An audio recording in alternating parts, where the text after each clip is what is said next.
Well, today we are talking about TMJ dysfunction, or TMD. Here to explain is Craig Vandermaiden from Stepping Up Physical Therapy. First of all, what is TMJ dysfunction? Good to see you, by the way. Nice to see you. Thanks for Happy having me belated again. Thanksgiving. Yeah, thank you.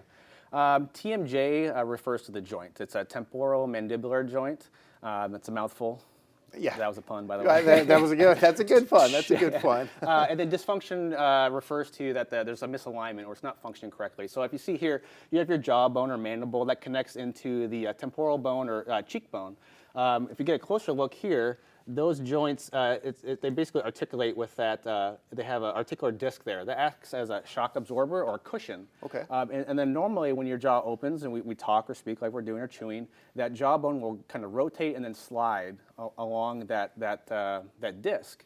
Sometimes for various different reasons, people can have a misalignment, we'll call it that, and the bone isn't articulating on that cushion, and then you can get locking, popping, in the jaw, pain associated with that. Sometimes people get pain in the ear as well, neck pain and headaches from that.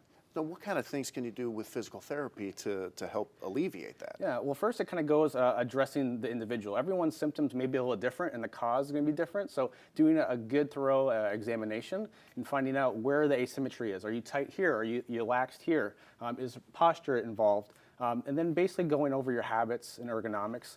We can do a lot of soft tissue work like I'm doing here, outside the jaw, inside the jaw as well, to basically decrease those muscle spasms or the tone. And then we do certain corrective exercises, either it's strengthening, stretching, and again, TMJ has a lot to do with posture. Stress is a big one with TMJ as well. Clenching of the jaw, holding. Sometimes people wake up with a lot of tension or a locked jaw.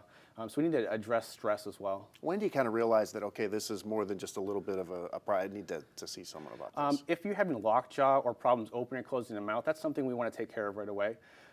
A good rule of thumb is if something happens, we want to wait a good week or two. Sometimes the body resolves itself. I got that back pain. Sometimes a week or two will go by. If it resolves, great. If it's hanging around more than that, I would come see us. We want to make sure that that inflammatory process doesn't turn into a chronic state that keeps continually happening. You can actually develop osteoarthritis in your jaw just like your knee. So we want to take care of the body mechanics and make sure that things are operating smoothly so it doesn't linger and turns into other problems. Yeah, definitely want to take care of that. Some great advice as always, Craig. Thank you for that. You can find out more about Stepping Up by visiting any of their 4 locations. You can also call that number right there on your screen.